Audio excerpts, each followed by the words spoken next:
Well, joining us on this discussion tonight, Professor Rakesh Sinha from the RSS, Father Dominic Emmanuel, spokesperson for the Delhi Catholic Archdiocese, Aman Sinha, spokesperson for the BJP, and Shahid Siddiqui, editor of Nai Dunya.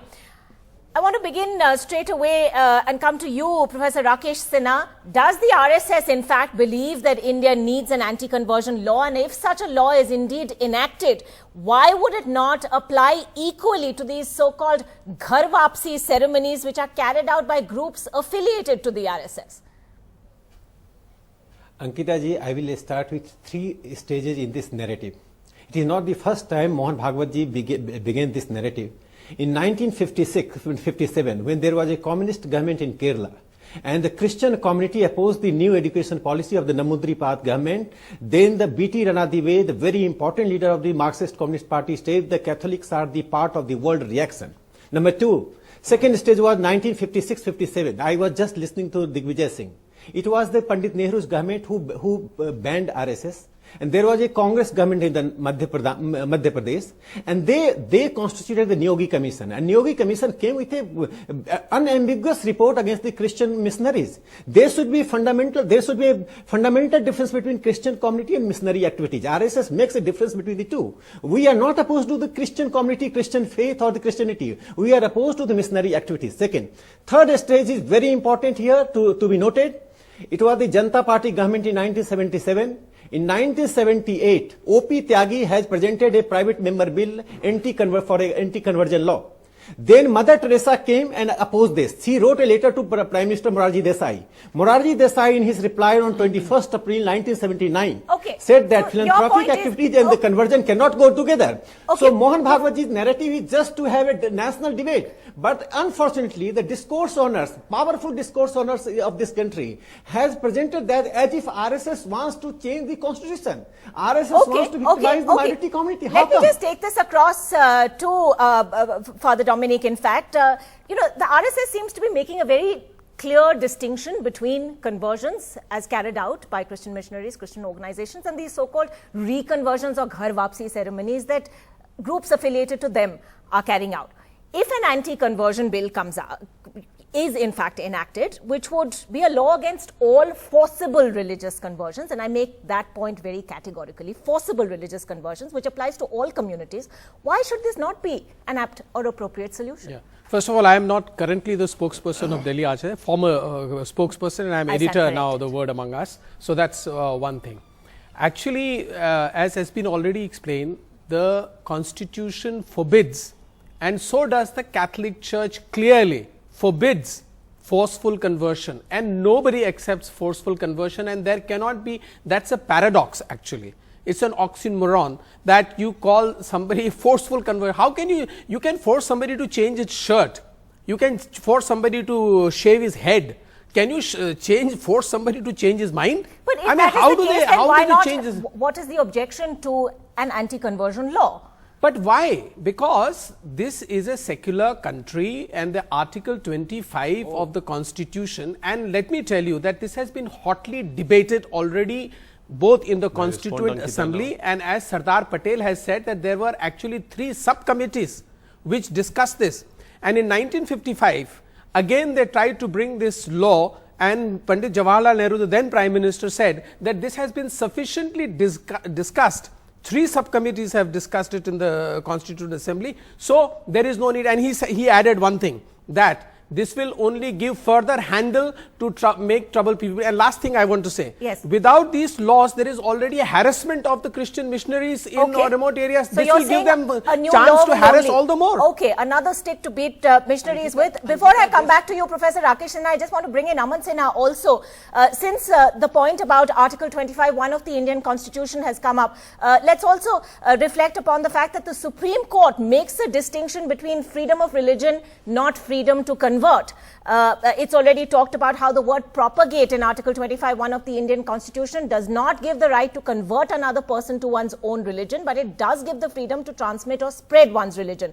So on that, actually, the law of the land has made it very clear as well. Aman Sinha? Absolutely right, Ankita. Yeah. In fact, 7 states of India have anti-conversion laws, and their validity was challenged. in courts, and their validity has been upheld right up till Supreme Court. In all these cases, Wrong. of 7 No, that's wrong. anti-conversion statutes. No, it's misleading. Now, no, please, you do not know what you do not know your basic facts. I you know do not very even well. know that there is no provision in the IPC which criminalizes, such forced conversions, and you have been passing blanket judgments. And now you want to tell me what the law is. You are making blanket judgment that first of all it's not in 7 states, it is in 6 states. It is in 6 states. You are not going to adjudicate over what Supreme Court has already opined. Lot of states have not yet formulated rules. For your information, lot of states have not formulated. Do not interject. I do not know who's the gentleman who's interjecting. Okay, Father Ankita, Dominic, please let me say Father Dominic, that let Mr. Amit Amit Sinha- Shah's statement let on Amit forced Sinha continue conversions and you can needs to be respond. welcomed. Carry on, Aman. Yes, I did not interrupt him. I do not know why he is getting so agitated. Mr. Amit Shah's statement on forced conversions needs to be welcomed by one and all. It's an honest and a candid statement. And we have said categorically that BJP is against forced conversions. Therefore, we want a specific law which penalizes and discourages, forced conversions. And if our pseudo-secular warriors who are, against forced conversions, as they were saying on the floor of the House in the Parliament, if they are indeed so perturbed about it, they should also come out and support it. And if they are not doing so, they are exposing their self-contradictory stand. They are exposing their hypocrisy. No difference between the BJP and the RSS? No, they are playing with the sentiments of people. They do not want to resolve the issue. Are you saying that there is And no please difference let me say between the categorically, RSS and the Ankita, BJP that the position Supreme on an Court of India has anti-conversion law? examined this issue in detail. And sorry. I'm saying, Sorry, are you Ankita, saying can there is just no repeat? difference in the position between the BJP and the RSS's position on the anti-conversion law then? No, what RSS has to say, that RSS spokesperson will say. What I am saying is that BJP stand is very clear. We are against forced conversions. Therefore, we want a law which penalizes and discourages forced conversions. And if other parties are also saying so, they should come out and support such a law. What is the difficulty? It is only for regulating forced conversions. And let me say, Ankita, please. Yes. Please allow me to point out that in Agra also, where, one person was hauled up, he has been booked under section 420 of the IPC. So my friends are not even aware that there is no specific provision in IPC or any other law which penalizes and criminalizes forced conversions. Okay, Shahid Siddiqui, come in on this. The BJP says today we're ready to bring in a law. The opposition, the so-called secular parties, must make their stand clear. Look, in Islam, it's very clear that there cannot be any forced conversion. Surah Baqarah says that in religion there can be no compulsion. But this has been misused by all. Politics has always been done on conversions, and today also politics is being done on conversions. And even this idea of a bill or a law to stop conversion is a political act, and those who are opposing it are also doing it politically. The point is that we do not need such a law on the national level.